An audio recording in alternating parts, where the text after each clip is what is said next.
This podcast contains real stories, adult language, and occasional chaos. Some content may not be suitable for all audiences.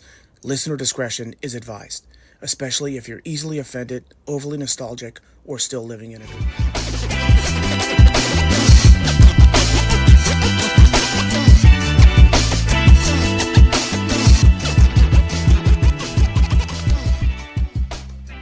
Hey everybody, welcome back to another episode of Dorm Disorder. This is going to be part 2 of our interview with Rich Berry. But don't forget, once again, please like, subscribe, follow. Subscribing is going to make sure you get notified every time one of these drop. I am your host, Mike, and here is my co-host, Dan Glorious, 9-4. Thank you, bringing it back. I appreciate it. I wanted you to talk about some of your time that you spent down in the Armory. That seems to be something that everybody likes to talk about. But can you confirm Carpen's stories of his game playing basketball against other kids? Yeah, him and Mr. Young with some cheating asses. So those games started out behind Allen Hall. Y'all remember the outdoor course? Yeah. Right? So yeah, when we was young boys, like 7th, 8th grade, when we had like a pass, we can go up there and watch, the old heads play ball behind Allen Hall. So we discovered like, okay, Mr. Young, for everybody that don't know, he was an administrator that was responsible for disciplining people that went off track. And so him and Mr. Carpen develop a strong bond, and they would play some of the high school kids on 2-on-2 basketball.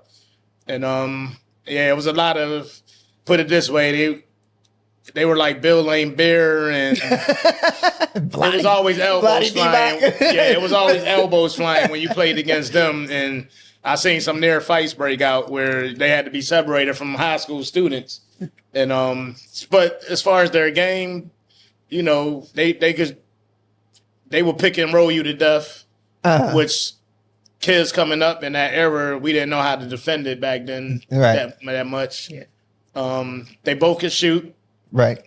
But I noticed when they would meet their match, they would get frustrated because I remember Rob Bryan and Ryan Gardner giving them the business. I remember somebody from class of 90, Elijah Love, was ready to beat up Mr. Carpen. We like, yo, was you on JV when he was on varsity with us? When our 10th grade year would have been your 9th grade year? No. So this was Jai Hill and Elijah Love senior year. Yeah. So he was like, when he was on the court, he was a menace, man. He was a madman. Like, if you bumped into him or something, he'd be ready to fight. No. And I remember we literally had to separate him from Mr. Carpen because Elijah was ready. I think Mr. Carpen reached over his back for a rebound or something, and Elijah caught an elbow in his back, and he fell to the ground, and he got back up. I'm saying, G, what's up, G? What's up, G? What's going on? You cheating, man. Y'all cheating. And that was another thing, too. Whenever they was up, they would make sure the students wouldn't come back, on a rally. But I remember 2 of my classmates, Rob Bryan, shout out to Rob Bryan, Burt, and Ryan Gardner, they beat them.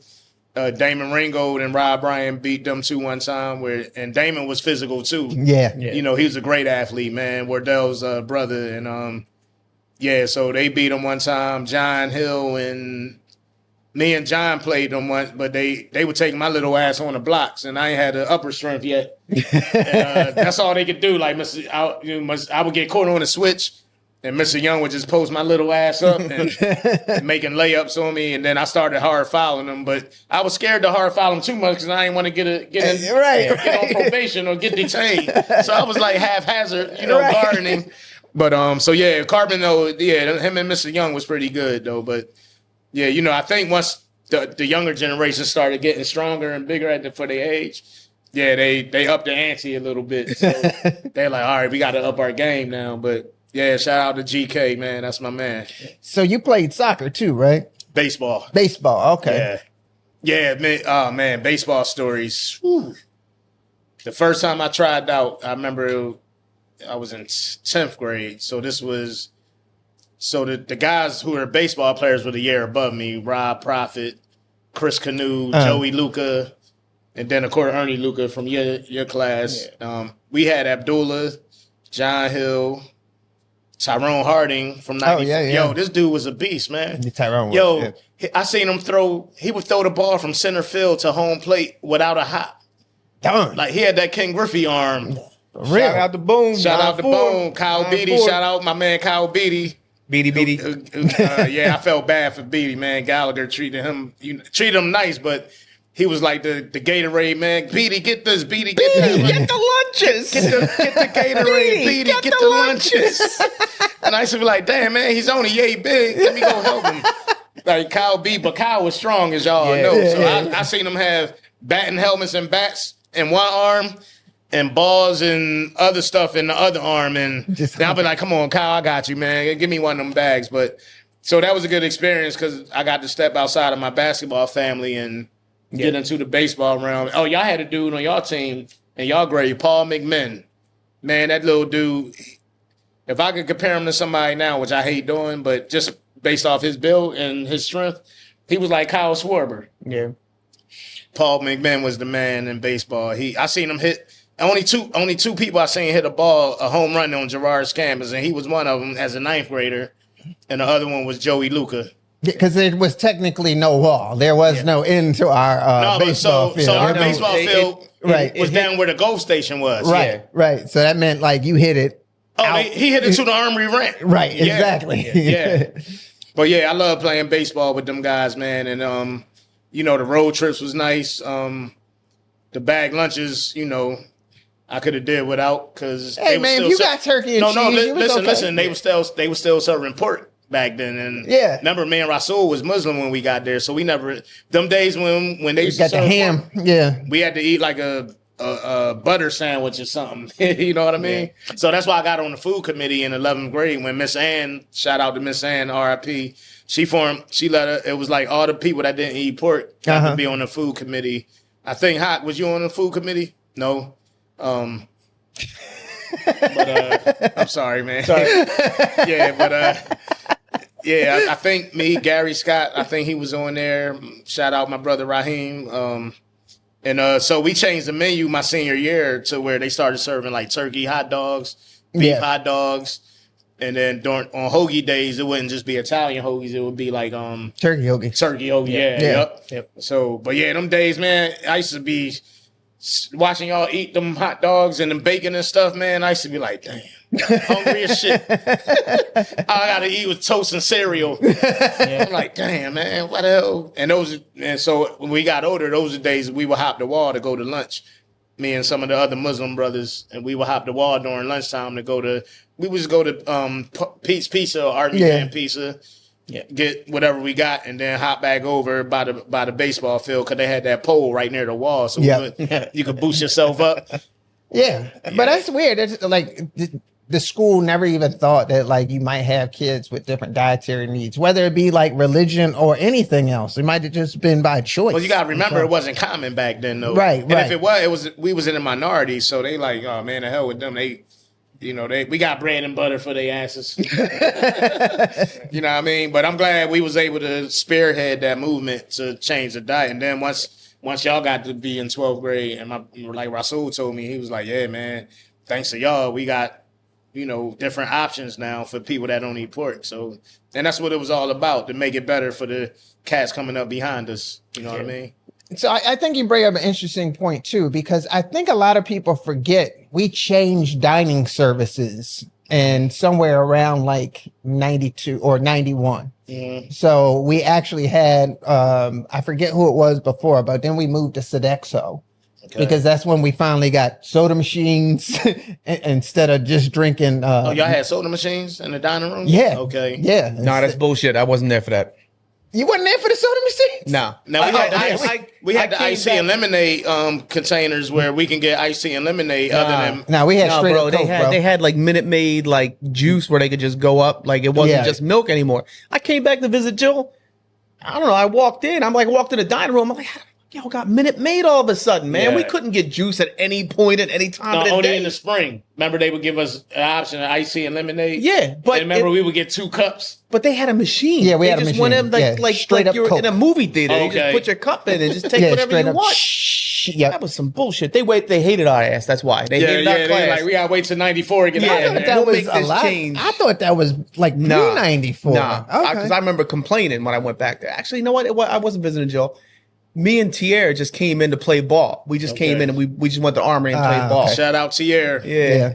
T. Morse. Aromatic. Aromatic. So why don't you talk to me about how the girls used to get jealous about other girls, not from Girard, and what circumstance it caused? They're gonna fight. They're gonna fight me for that. Well, I mean, it was, just when we was able to invite like other schools to our dances, and I got a shout out. I think 88 started it, but I asked somebody from 88 who I was with 2 weeks ago, and he said he think it started a class or two before them. Yeah, I think So it was what 86. started? I think it was 86. Them inviting girls to our school because we had one of 88 brothers used to date Jill Scott, and while she was at Girls High, Right. so that kind of started Girls High coming to Girard for our dances, and then And Little Flower. Hallahan and Little Flower started Yeah. coming too. Okay. Now, I don't know the Yeah. connection with that, but so by the time we became 11th and 12th grade, the tradition that carried on, and I guess it's like any other school where you got outsiders coming in, when the girls that's used to being there by themselves, Right. they see other females coming on campus. So it might have been, I don't recall like no major issues, but I know it might have been with people that was in relationships. I don't know because I wasn't in a relationship. Right. But, if the tables was turned, I'm sure we probably would have felt some kind of way too. Oh, yeah. Some dudes Hell coming yeah. up from Roman. They inviting all boys school to our dances. Like, hold on, what's up? What, we ain't good enough? What's up? What y'all doing here? Yeah, but yeah, for all in all though, like even when we had the all night dance, that marathon, man, that thing was crazy. Yep. I think the brother from your class won, R.I.P. to Jeff Yates. Yeah. I think he won that first year we did it. Yeah. You had to, so basically the rules was you had to dance for 12 hours or you couldn't be seen seated down for more than 5 or 10 minutes. Yeah. Right. Was that the rule, Dan? Yeah, it was 6P to 6A. 6 p.m. to 6 a.m. Yep. Yep. And my man Jeff Yates ended up winning. Yo. All right. So you brought up Keith Campbell. So just real quick at that dance. I was dating somebody. Okay. Not gonna get into specifics, but we were at that dance. When the dance ended, we, went our separate ways. And I went to my room, and Keith Campbell, I don't know if he was drunk, high, or what was going on with him. He came in my room and he's like, "Where is she?" And I'm like, "Who are you talking about?" He's like, "I know she's in here." He starts looking like, how our desks were connected to the bed. He pulls the chair out. He's looking under the desk. He's going in the bathroom, looking in the shower. I'm like, "Bro, what are you talking about right now?" He's like, "If I find out she's in here, you're going to be in big trouble." And then he just leaves. I was like, yo, that was like the craziest shit that I'm like, I don't even know what prompted it. I walked back to the building by myself. And it was a Friday night, right? Yeah, it was a Friday, so it was Saturday Okay. morning. It was Saturday morning. That shit So was yeah, crazy. then I remember when Voldemort or whatever y'all call it, he got me to DJ one of y'all parties in so this was 96. I think this was you and Tiff senior year. Yeah. And so it was supposed to be me and RIP, shout out Khalif Dennis. We supposed to be, DJing together, but when he heard I was coming to DJ, he was happy because he like, yeah, now I can just chill and dance and chill amongst my peers. And it was girls at that party too that didn't go to Girard, and we was in the basement of Bordeaux. Yep. And I'm like, damn, I remember asking Tiff, like, damn, why this party ain't in Founders Hall? And she was like, they just want to have it in Bordeaux for some reason. And a lot of dark corners in Bordeaux. Dark corner, you ain't lying. A lot of nooks and crannies that hide Hold on, y'all remember the movie nights? On Thursday nights? Yeah. Oh, yeah. Man, it was a lot of blue balls going on. Oh, yeah. And then, hold on. Did Wardell talk about the flip the snack machine stories? No, but we used to do that too. Okay, Go right so everybody ahead. know about that. Yeah. All right, well, that ain't no big news. Yeah. What about the GC Barber? We haven't talked about the GC Barber, not one episode yet. So when I first got there, man, it was a black lady. Man, her shape-ups and everything was tight. I like, Mom, look, I got a free haircut. We ain't got to go to barbershop no more when I come home on the weekends. And then she left midway through Merchant, was my second year, 8th grade. So they bring a white dude in there who I don't think he was that familiar with black people hair. Uh-huh. And I was one and done with him. I'm like, oh no, he jacked me up. Right. But he cut the white boy's hair pretty good. Of course. So then it was a lull. So in between when he left and before they got Mr. Jones' son to cut, right. It was like a year and a half lull. So, every class got a GC barber, right? Yep. Class, everybody got somebody in their class that think they can cut hair. So the end of 88, right before they graduated, shout out to my man Gil Cousins. He was the barber of their class back then. Y'all know his brother Julian and Myra, right? Yep. And so my man Doug, who was my first upper class buddy because of basketball, Doug Cooper, he was like, yo, my man Gil cut. I was like, all right, so I had to get a pass to go from Merchant Hall to Bordeaux. Y'all remember we had to get a pass so we can go to other doors? The haircut pass. Because it was usually during study time. No, I'm saying even if you had to go from, like when I wanted to go see my brother in junior school, I don't remember had to that. They I signed had like no brother, I guess. It was it was like a blue piece of paper. And that was your ticket to go from A to B on campus. Oh, okay. So I get a pass to go to Bordeaux, and I get. Knock on Gil door. Like he got that shit set up like a real shop. I'm like, man, my joint gonna be looking fresh. And we had to dance the next night. So man, he started cutting me, man, and then I hear the clippers go a couple times. I'm like, yo, everything good? He like, oh man, it's good. He sprayed him a couple times. He like, don't worry, it's the plug, it's the outlet. He blaming everything. So as he finishing, so. The cut I was getting at the time was a high fade, not a box, but a high fade, right? Yeah. I always like to keep the little hair on the top, and then I would put the little Duke in there to get the curly look. Okay. So Gil, he faded me good, but then when it was time to get the top even, he effed my shit up, man. And I was like, so then when he give me the mirror, he going like this, like, yeah, man, you see, like on Who's the Man? Like, yeah, man, you see? I'm like, hold on, man, let me see. Yeah, I swear, man, he gave me the original Gumby. I was the first one at Girard to have a Gumby because of Gil. Because he couldn't get that shit even. So then he like, yo, I'm telling you, man, this the new look. That's a new look. So then about a year later, actually him and Adrian had one before they graduated. So I'm like, did he do this shit on purpose to make me get their hairstyle, or is he making me feel good by giving them the Gumby? Yo, Gil, you a fool. But then when I see EST from 3 Times Dope rocking it, but I never liked that style on me because I don't know. I don't think I had the right shape head for it. But plus, I thought it was like, I thought the barber messed up and just made up for it by making it a Gumby. Right. I'm like, who the fuck would want a Gumby? You ain't Bobby Brown. I don't know. You had a barber in your class too. Shout out Frank Jackson. He was the first barber in '93 that cut me, and then I had my roommate Sharif. What up, Reef? He started cutting me and shaping me up in like 11th and 12th grade.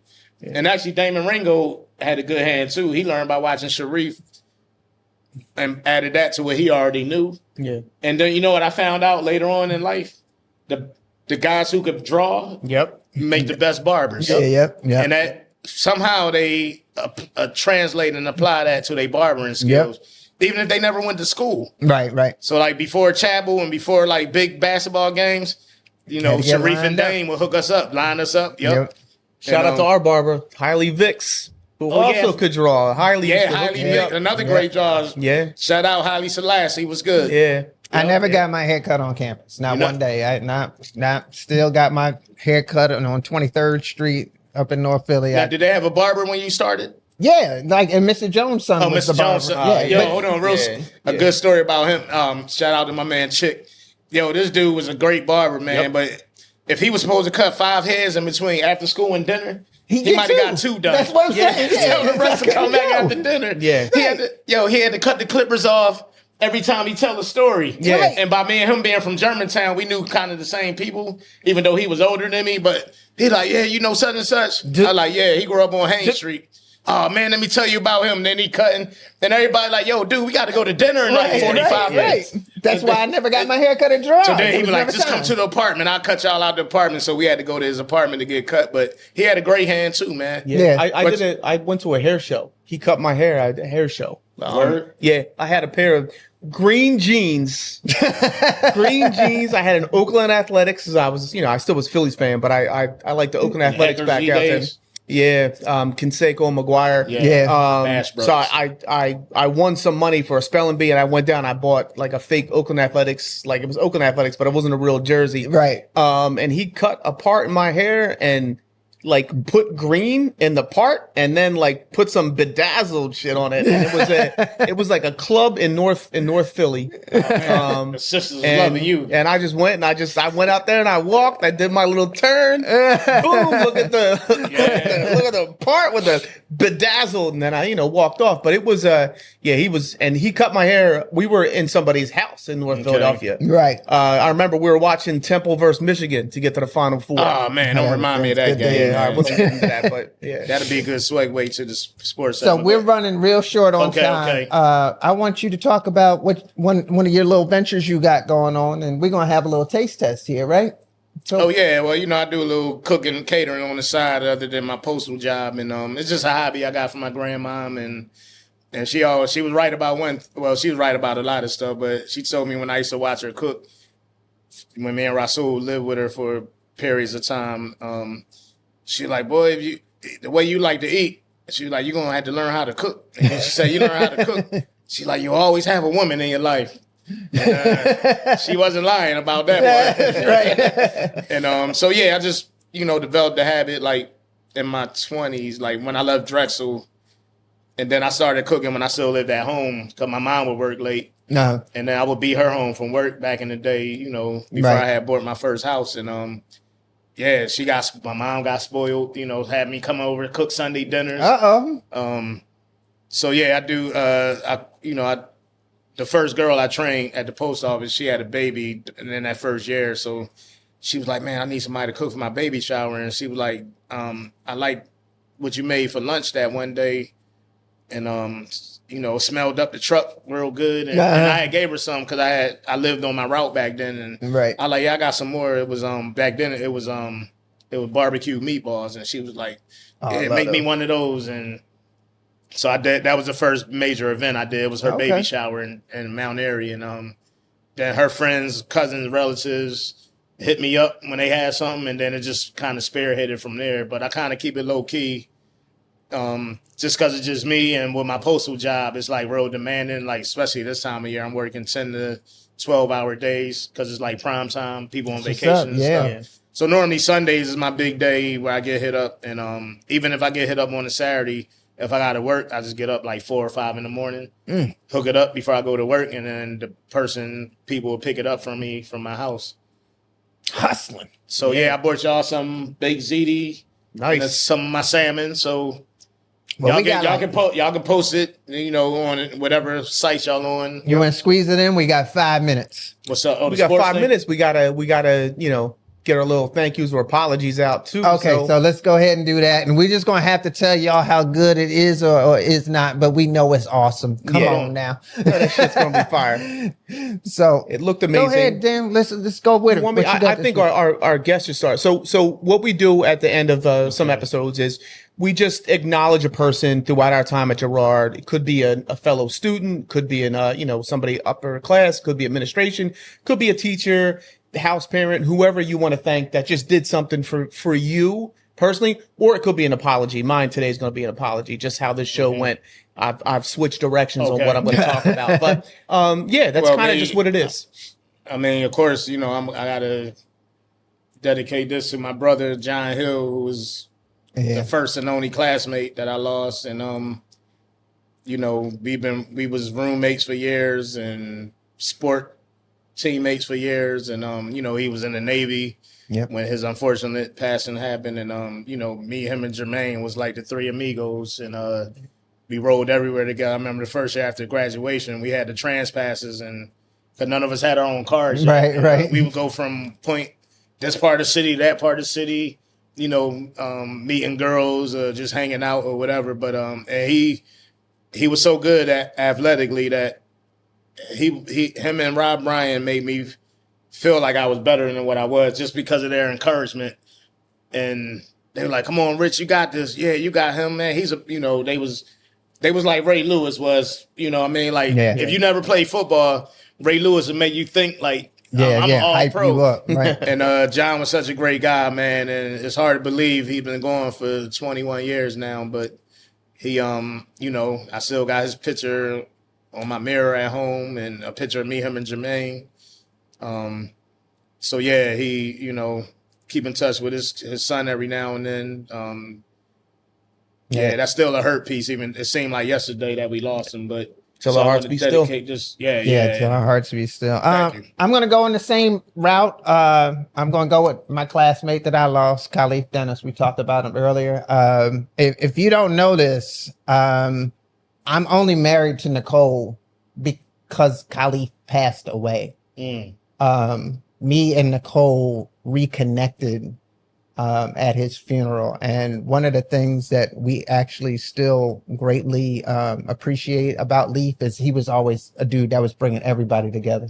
And here this dude left this existence and he got us reconnected. And we hadn't seen each other in probably 20 years until we saw each other at his funeral. And we'll probably be together for another 20 years. So thank you, Khalif. Love you, brother. You put me with my soulmate. Till our hearts be still. Now, they made this all somber, so I can't go in the direction that I wanted to go, so I'm very glad I went last. So I'm going to talk about a particular person that I spent a lot of time with in the class of 93 and 94. We rejoined in the class of 94, but I'm going to give a shout out to Eugene White. You two didn't have to go through this, but coming back to Girard and repeating a grade, especially a grade as high as 10th, it's tough because my brothers who I spent 8-9 years with are now in 11th grade. They're 1 year closer to finishing. And I'm back in 10th grade. I'm in a new class. I don't really know many people. I knew Eugene and I knew Tierre, but I didn't really know the entire class. Right. As a kid, you don't know how you're going to be how you're going to be received. Like, are they going to be cool with me? Are they going to give me shit because I failed? Like, I don't know how this is going to go. So the very first day we come back, night's fine, go to sleep. We get up, we have gym that next day. Listen, I grew up, I don't make no bones about this. I grew up poor. I grew up blue collar, low dollar. You know, we didn't have a lot of money. So, I had a pair of tracks. You know, that's the 4-stripe Adidas. For those that don't know. And those tracks were worn through to the part where my sock was coming through that shoe. So we're playing basketball gym. It's first gym class. They don't have nothing planned. They're like, here's hour and a half. Just go have some free time. Right. So my sock keeps coming out of my shoe. Eugene calls me over and says, I can't continue to watch you play ball with your sock coming through. Took his Jordans off his feet and gave them me. And let me play the last 45 minutes of gym class. So, like, for me, that generous offer, like, allowed me to know, like, this class is cool. Everybody there is going to be cool. And it was the first moment where I felt, like, accepted. Like this shit was cool. And I'll always be grateful for that. Those small, generous things that people do for people, like, kind of, like, leave lasting impressions. So I don't know if Eugene's on YouTube or not, but I know he sees our stuff on TikTok. So quick shout out to Gene White, class of 9-4. And this is proof that even assholes are nice sometimes. I mean, I'm talking about the whole class because Gene had his moments. Oh, hell yeah. Yeah, so that's an awesome story. I honestly would never have pictured Gene in that light. So thank you for bringing that to us. Yeah. Well, any last words, brother? Yeah.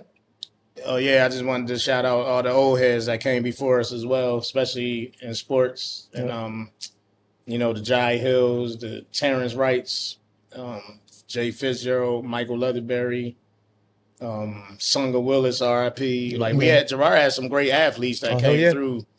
And just think, like, a guy like George Hageman, if he never would have had that misfortune, he would have never had a Super Bowl, right? He might have never been in the NFL. Yeah. So some things are blessings in disguise. Right. The guy you asked me about earlier, Maurice Williams, great athlete. Yep. John Scruggs, man, we had some great athletes. Even Dan Young and Hassan and Khalif and Liv. Oh, yeah. I remember I used to come to y'all games. Yeah. Yeah, I still go to the games, man, to represent for the younger cats. But hopefully we can keep this going, man, and hopefully more of the older guys would start supporting the current students. Yeah, more. 'Cause absolutely. I think we need more of that because I noticed some of the older guys, starting to do it more, but I would love to get that out there too. Yeah, for sure. Yep. Well, everybody, thank you for tuning in for another episode. We're going to say goodbye to Rich this week, but next week we're going to have somebody new for you. And it's going to be a female. It's going to be a woman, I should say. Yes. Well, thank you so much. Please don't forget, subscribe, follow, and we'll see you next week on another episode of Dorm Disorder. Smash that like button. I mean, smash it hard. Yeah, we all right, man. I'm gonna Peace send out out. some group texts, so tell them to smash that button like they would smash BBW. This week's episode is dedicated to Bruce Dangerfield, Marge Holmes, Jeff Yates, Khalif Dennis, and John Hill. Till our hearts be still.